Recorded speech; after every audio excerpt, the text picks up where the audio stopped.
1974, Nueva York, familia DeFeo. La masacre que precedió al horror más famoso del mundo. En el tranquilo suburbio de Amityville, en Long Island, Nueva York, la casa ubicada en el 112 de Ocean Avenue se alzaba como una imponente estructura colonial holandesa de 3 plantas que había sido el hogar de la familia DeFeo durante casi una década. Construida en 1925, la casa de 2 plantas principales con un ático convertible presentaba las características distintivas de la arquitectura colonial: tejado a 2 aguas, ventanas simétricas con contraventanas, y una fachada de cedro que había resistido los inviernos de Long Island durante casi 50 años. Ronald DeFeo Sr., conocido como Big Ronnie en la comunidad local, había comprado la propiedad en 1965 por $25,000, una inversión considerable que reflejaba el éxito de su negocio de concesionario de automóviles Buick en Brooklyn. La casa representaba el sueño americano realizado: un hogar espacioso en un vecindario respetable donde criar a sus 6 hijos lejos del bullicio urbano de Nueva York.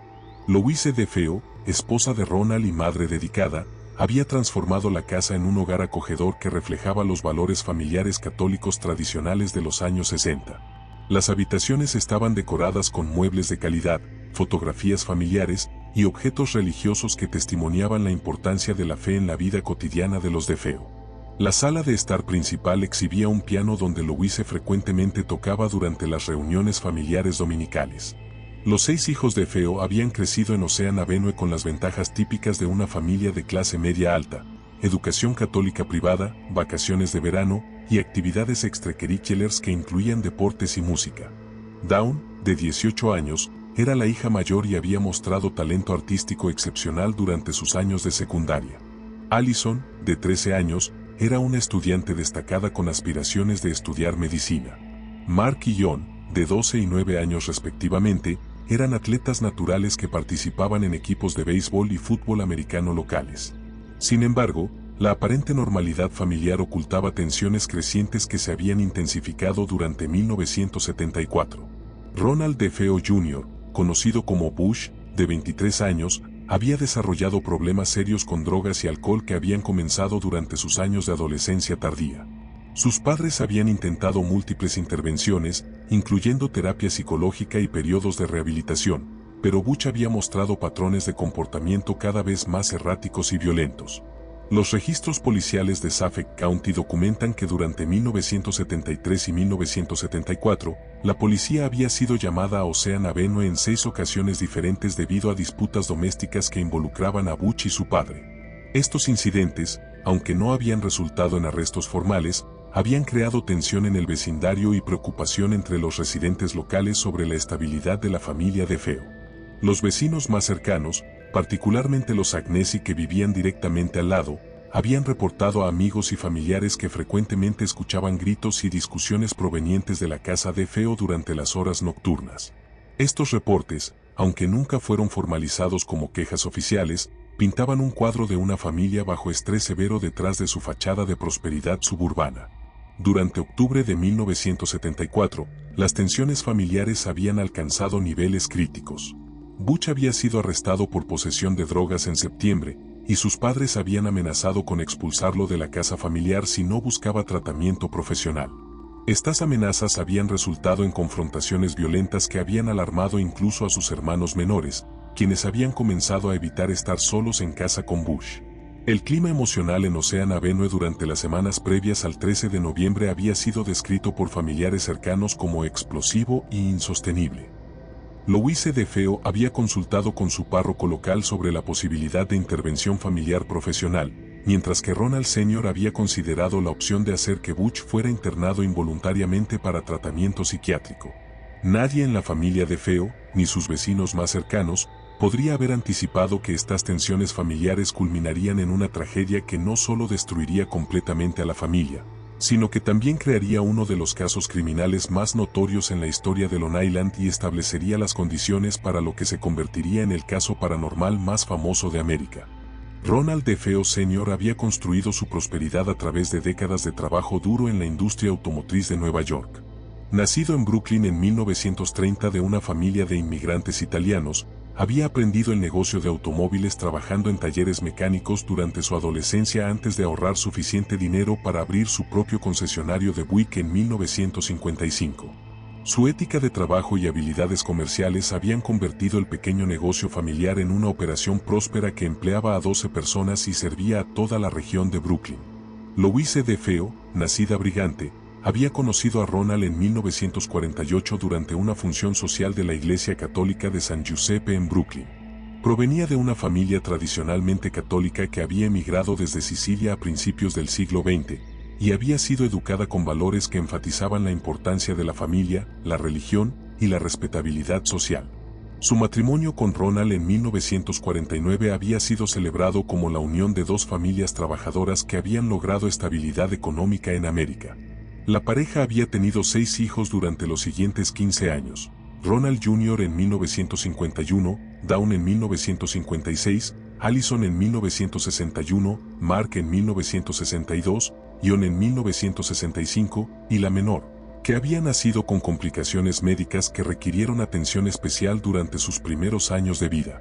Durante los años 60, la familia DeFeo había representado el ideal del sueño americano. Ronald Sr. había expandido su negocio, comprando una segunda ubicación en Queens y diversificando hacia el servicio de reparación además de las ventas. Los ingresos familiares habían crecido consistentemente, permitiéndoles mudarse de un apartamento pequeño en Brooklyn a la casa espaciosa en Ocean Avenue que proporcionaba a cada niño su propia habitación y espacio para actividades familiares. Sin embargo, los problemas con Butch habían comenzado durante sus años de escuela secundaria en la escuela católica privada de San Martin of Tours. Los registros académicos, posteriormente examinados durante la investigación criminal, mostraban un patrón de deterioro gradual, calificaciones que disminuyeron de excelentes durante la escuela primaria a apenas aceptables durante los años de secundaria, acompañadas por reportes disciplinarios crecientes por comportamiento disruptivo y falta de respeto hacia la autoridad. Los problemas de comportamiento de Butch habían escalado durante 1968 cuando fue expulsado de San Martín por lo que los registros escolares describían como agresión física contra un compañero de clase y uso de lenguaje profano dirigido a un instructor religioso. Ronald Sr. había intentado múltiples escuelas alternativas, pero Butch había sido expulsado o había abandonado cada una después de periodos que raramente excedían un semestre completo. Durante 1970, cuando Butch tenía 19 años, había comenzado a mostrar signos de uso de sustancias que inicialmente sus padres habían atribuido a experimentación adolescente típica. Sin embargo, para 1971, había desarrollado dependencias serias tanto al alcohol como a las drogas ilegales, particularmente LSD y heroína, que habían comenzado a afectar su capacidad de mantener empleo estable o relaciones familiares normales. Los intentos de Ronald Sr. por involucrar a Butch en el negocio familiar habían resultado en múltiples fracasos. Butch había sido empleado en el concesionario en varias ocasiones diferentes, pero había sido despedido repetidamente por llegar tarde, ausentismo, y en una ocasión, por robar dinero de la caja registradora para financiar su consumo de drogas. Estos incidentes habían creado tensión no solo dentro de la familia, sino también con empleados y clientes del negocio. Durante 1972 y 1973, los problemas de Butch habían comenzado a afectar directamente a sus hermanos menores. Dawn, la hermana mayor, había reportado a amigos cercanos que tenía miedo de Butch durante sus episodios de intoxicación, cuando se volvía verbalmente abusivo y ocasionalmente amenazante físicamente. Los hermanos menores habían desarrollado estrategias para evitarlo, especialmente durante las noches cuando regresaba a casa bajo la influencia de sustancias. Las finanzas familiares también habían comenzado a sufrir debido a los problemas de Butch. Ronald Sr. había gastado miles de dólares en programas de tratamiento, abogados para defender a Butch de cargos menores y reparaciones de daños que Butch había causado durante episodios violentos. Estos gastos, aunque no habían comprometido la estabilidad económica básica de la familia, habían limitado significativamente sus recursos disponibles para otros propósitos. Louise DeFeo había desarrollado síntomas de estrés crónico que habían requerido tratamiento médico durante 1973.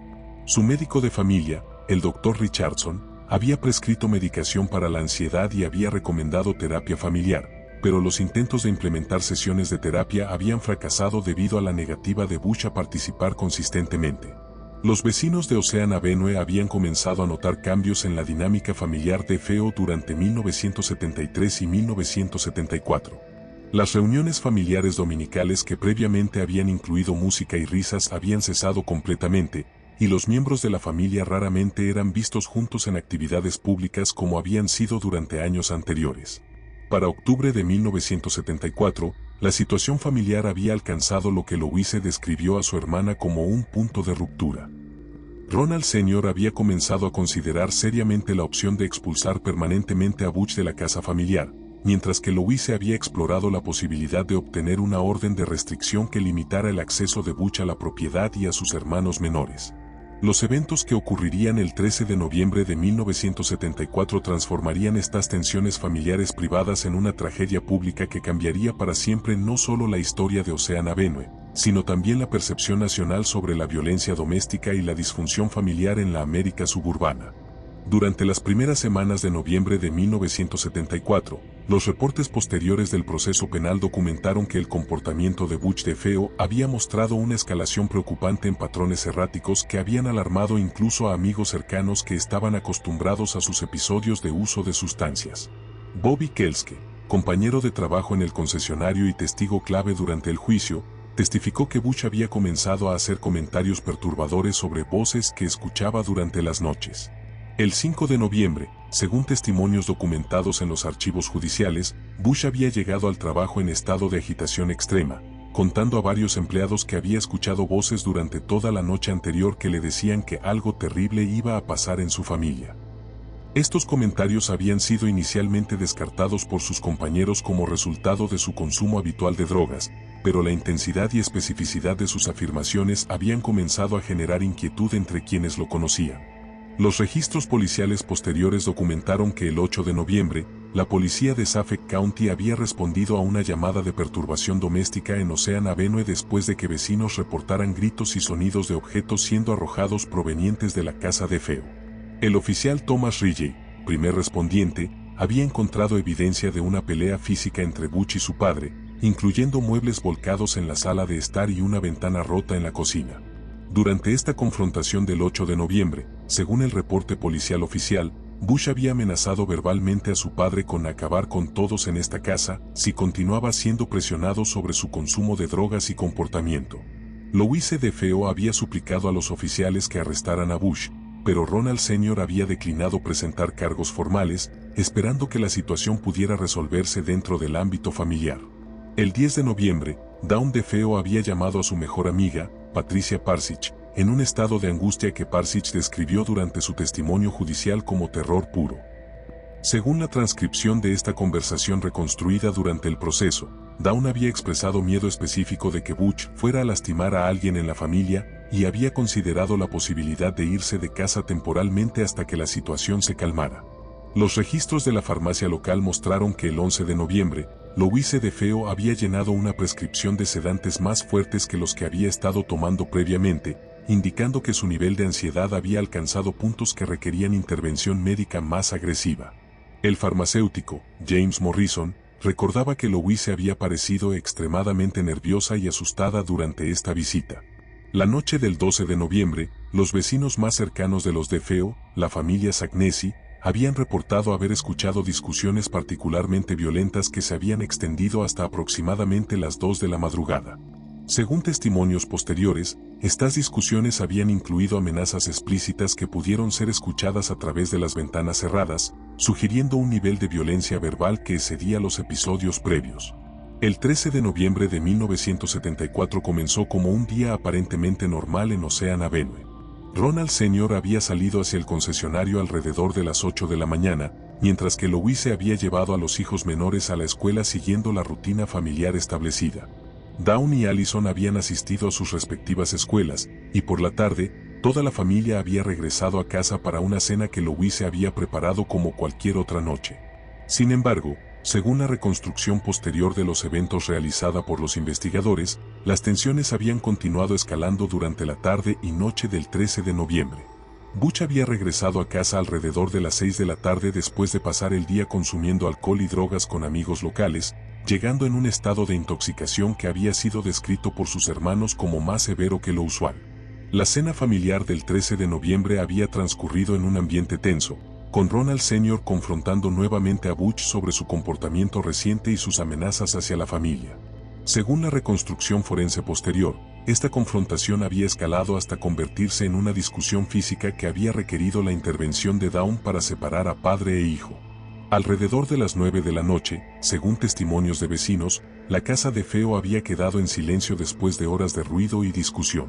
Este silencio súbito había sido notado por varios residentes de Ocean Avenue, quienes habían comentado posteriormente que era inusual dado los patrones típicos de disturbios nocturnos que habían caracterizado la casa durante las semanas previas. Los eventos específicos que ocurrieron dentro de la casa de Feo entre las 9 de la noche del 13 de noviembre y las 6:15 de la mañana del 14 de noviembre permanecieron en disputa durante el juicio posterior. Sin embargo, la evidencia forense posterior establecería que durante estas horas nocturnas, Butch DeFeo había obtenido acceso al rifle Marlin calibre 35 que su padre mantenía en un armario cerrado en el dormitorio principal. La investigación criminal posterior determinaría que Butch había entrado sistemáticamente en cada dormitorio de la casa, comenzando con el dormitorio principal donde dormían sus padres, Ronald Sr. de 43 años y Louise de 42 años. Los disparos habían sido efectuados a quemarropa mientras las víctimas dormían, utilizando munición que había sido comprada legalmente por Ronald Sr. para caza deportiva. Después de los padres, Butch había procedido a los dormitorios de sus hermanos, Dawn de 18 años, Allison de 13 años, Mark de 12 años y John Matthew de 9 años. La evidencia forense indicaría que cada víctima había sido asesinada mientras dormía, sin evidencia de lucha o intento de escape, sugiriendo que los disparos habían sido realizados de manera que no despertaran a las otras víctimas hasta que fue demasiado tarde. A las 6:15 de la mañana del 14 de noviembre, Butch DeFeo había salido de la casa en Ocean Avenue, dejando atrás los cuerpos de 6 miembros de su familia y comenzando una serie de acciones que pretendían establecer una coartada para los crímenes que acababa de cometer. Los eventos de las siguientes 18 horas culminarían en su arresto y el inicio de uno de los casos de asesinato múltiple más notorios en la historia de Nueva York. A las 6:30 de la tarde del 14 de noviembre de 1974, Butch DeFeo entró corriendo al Henry's Bar en Amityville, un establecimiento local donde era cliente regular, gritando histéricamente que alguien había matado a su familia. Según testimonios documentados de múltiples testigos presentes, incluyendo al propietario Henry Toxey y varios clientes regulares, Butch afirmó que había llegado a su casa y encontrado los cuerpos de sus padres y hermanos muertos por disparos. La reacción inicial de los clientes del bar fue de incredulidad, ya que Butch había llegado bebiendo durante toda la tarde y su comportamiento errático era bien conocido entre los frecuentadores del establecimiento. Sin embargo, la intensidad de su aparente pánico y la especificidad de sus afirmaciones sobre múltiples cuerpos con heridas de bala llevaron a varios hombres, incluyendo a Joy Jesbit y Bobby Kelske, a acompañarlo de regreso a Ocean Avenue para verificar sus afirmaciones. El grupo llegó a la casa de Feo alrededor de las 7 de la noche, donde encontraron la puerta principal sin seguro. Al entrar, descubrieron inmediatamente los cuerpos de Ronald y Louise DeFeo en su dormitorio principal, ambos muertos por heridas de bala en la espalda. La investigación posterior revelaría que habían sido asesinados mientras dormían, sin evidencia de lucha o intento de escape. Joy Jesbit inmediatamente contactó al Departamento de Policía de Suffolk County desde el teléfono de la casa de Feo a las 7:05 de la noche. Los primeros oficiales en responder fueron el sargento detective Dennis Rafferty y el oficial Michael Carlsen, quienes llegaron a Ocean Avenue a las 7:18. Su búsqueda inicial de la casa reveló 4 cuerpos adicionales: Dawn, Allison, Mark y John Matthew, todos muertos por heridas de bala similares a las de sus padres. La escena del crimen fue inmediatamente asegurada por la policía, y el detective principal de homicidios, George Harrison, fue asignado como investigador principal del caso. La evidencia inicial sugería ejecuciones sistemáticas realizadas con un rifle de alto calibre, con cada víctima asesinada mientras dormía en su cama. La ausencia de signos de lucha o intento de escape en cualquiera de las habitaciones sugería que el asesino había actuado con conocimiento íntimo de los horarios de sueño de la familia. Durante las primeras horas de investigación, Butch fue llevado a la estación de policía de Suffolk County para interrogatorio de rutina como el único superviviente conocido de la familia. Su comportamiento durante estos interrogatorios iniciales fue descrito por los investigadores como inconsistente, alternaba entre periodos de aparente shock genuino y episodios de agitación que parecían más relacionados con su consumo habitual de sustancias que con trauma emocional. La autopsia preliminar realizada por el médico forense del condado, Dr. Howard Adelman, estableció que las 6 víctimas habían muerto por heridas de bala de un rifle Marlin calibre 35. Los ángulos de entrada de las balas y la distancia de los disparos indicaban que el asesino había estado de pie junto a cada cama cuando realizó los disparos, sugiriendo familiaridad con el diseño de la casa y los patrones de sueño de las víctimas. El 15 de noviembre, durante su segundo día de interrogatorio, las inconsistencias en la versión de eventos de Butch comenzaron a llamar la atención de los investigadores. Inicialmente había afirmado estar trabajando en el concesionario cuando ocurrieron los asesinatos, pero los registros de empleo mostraban que no había reportado al trabajo el 14 de noviembre. Sus explicaciones sobre sus actividades durante las horas cruciales entre la medianoche y las 6 de la mañana cambiaban con cada interrogatorio. La evidencia física comenzó a acumularse contra Butch durante el segundo día de investigación. Los técnicos forenses encontraron residuos de pólvora en su ropa y manos, evidencia que era inconsistente con su afirmación de haber descubierto los cuerpos sin haber disparado un arma. Además, sus huellas dactilares fueron encontradas en la caja de municiones que había sido utilizada en los crímenes. El 16 de noviembre, los investigadores localizaron el rifle Marlin calibre 35 que había pertenecido a Ronald Sr. en un drenaje pluvial aproximadamente a media milla de la casa de Feo. El análisis balístico posterior confirmaría que esta arma había sido utilizada en todos 6 asesinatos. La ubicación del arma sugería conocimiento local del área de drenaje, información que solo alguien familiar con el vecindario podría poseer. Durante su interrogatorio del 16 de noviembre, confrontado con la evidencia física acumulada, Butch finalmente confesó los asesinatos al detective Harrison. Su confesión, grabada íntegramente según protocolos legales, incluía detalles específicos sobre cómo había entrado a cada habitación, el orden en que había matado a los miembros de su familia y sus intentos posteriores de establecer una coartada visitando bares locales antes de descubrir los cuerpos. En su confesión documentada, Butch afirmó que había escuchado voces que le ordenaron matar a su familia, describiendo estas voces como persistentes y amenazantes durante las semanas previas a los asesinatos. Estas afirmaciones se convirtieron en la base de su futura defensa de locura temporal, aunque los exámenes psiquiátricos posteriores no encontraron evidencia de psicosis o trastornos mentales que pudieran explicar o excusar sus acciones. La confesión de Butch también reveló que había planificado los asesinatos durante varios días, incluyendo la obtención de munición adicional y la verificación de que el rifle estuviera en condiciones de funcionamiento. Esta evidencia de premeditación contradiría posteriormente sus afirmaciones de que había actuado bajo la influencia de voces o impulsos incontrolables. El 17 de noviembre de 1974, Ronald DeFeo Jr. fue formalmente arrestado y acusado de 6 cargos de asesinato en primer grado. Su arresto fue ampliamente cubierto por los medios locales y nacionales, estableciendo el caso como uno de los crímenes familiares más notorios en la historia reciente de Nueva York. Los funerales para los 6 miembros de la familia DeFeo se realizaron el 20 de noviembre en la iglesia de San Martin of Tours, la misma iglesia donde Butch había sido bautizado y había recibido su educación temprana. La ceremonia atrajo más de 500 personas, incluyendo miembros de la comunidad que habían conocido a la familia durante sus años en Amityville, así como curiosos atraídos por la notoriedad del caso.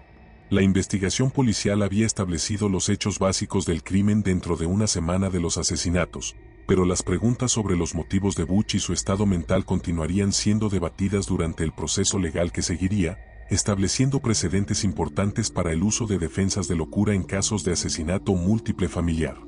El proceso penal contra Ronald DeFeo Jr. comenzó el 14 de octubre de 1975 en el Tribunal Superior del Condado de Suffolk, presidido por el juez Thomas Stark. El fiscal del distrito, Gerard Sullivan, presentó un caso que se basaba principalmente en la confesión grabada de Butch, la evidencia física que lo conectaba directamente con los crímenes y el testimonio de múltiples testigos que habían escuchado sus amenazas específicas contra los miembros de su familia durante las semanas previas a los asesinatos. La defensa fue encabezada por William Weber, un abogado de defensa criminal experimentado que había aceptado el caso debido a su notoriedad pública y la complejidad de los aspectos psiquiátricos involucrados. Weber había decidido basar su estrategia de defensa en un alegato de locura temporal, argumentando que Butch había sufrido un episodio psicótico inducido por su uso prolongado de drogas que lo había vuelto incapaz de distinguir entre el bien y el mal en el momento de los crímenes. Durante la fase de selección del jurado, que duró 3 semanas completas, tanto la fiscalía como la defensa enfrentaron el desafío de encontrar jurados que no hubieran sido influenciados por la cobertura mediática extensiva del caso.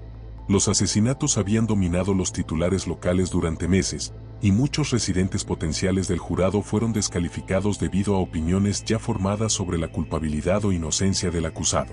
Los primeros testimonios del proceso incluyeron declaraciones detalladas de los investigadores policiales que habían trabajado en el caso. El detective George Harrison testificó durante 2 días completos sobre la evidencia física recopilada, incluyendo fotografías de la escena del crimen, análisis balísticos del rifle Marlin y los residuos de pólvora encontrados en la ropa de Bush. Su testimonio estableció una cronología precisa de los eventos del 13 y 14 de noviembre que contradecía consistentemente las versiones iniciales proporcionadas por el acusado. El Dr. Howard Adelman, médico forense del condado, presentó evidencia de autopsia que demostró que cada una de las 6 víctimas había muerto instantáneamente por heridas de bala en la espalda o cabeza. Su testimonio técnico estableció que los disparos habían sido realizados desde distancias cortas mientras las víctimas dormían, descartando cualquier posibilidad de autodefensa o confrontación que pudiera mitigar la culpabilidad del perpetrador. La defensa presentó múltiples expertos psiquiátricos para apoyar su alegato de locura temporal. El Dr. Daniel Schwartz, psiquiatra forense contratado por Weber, testificó que Butch sufría de trastorno de personalidad antisocial agravado por psicosis inducida por sustancias que había comprometido su capacidad de razonamiento moral durante el periodo de los crímenes. Sin embargo, este diagnóstico fue fuertemente disputado durante el contrainterrogatorio por expertos de la fiscalía. El testimonio más dramático del proceso llegó cuando Butch mismo tomó el estrado en su propia defensa el 3 de noviembre de 1975. Durante 4 días de testimonios directos y contrainterrogatorio, describió detalladamente las voces que afirmaba haber escuchado durante las semanas previas a los asesinatos. Según su testimonio registrado, estas voces le habían ordenado específicamente matar a cada miembro de su familia para salvarlos de un destino peor.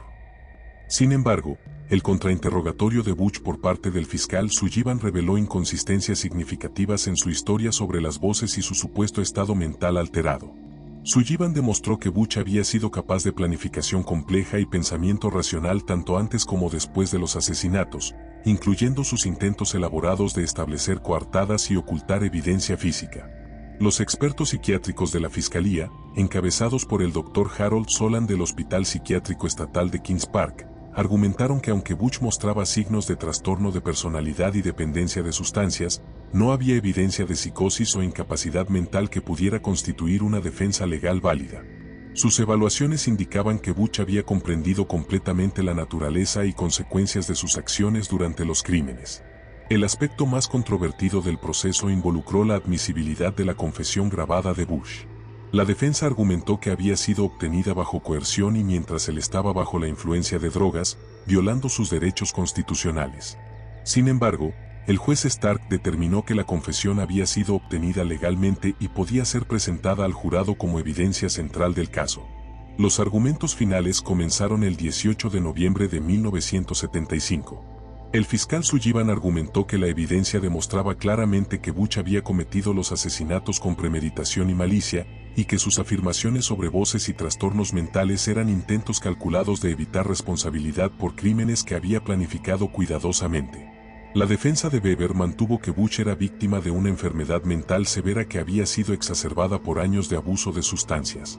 El jurado, compuesto por 8 hombres y 4 mujeres, deliberó durante 13 horas distribuidas en 2 días antes de alcanzar su veredicto.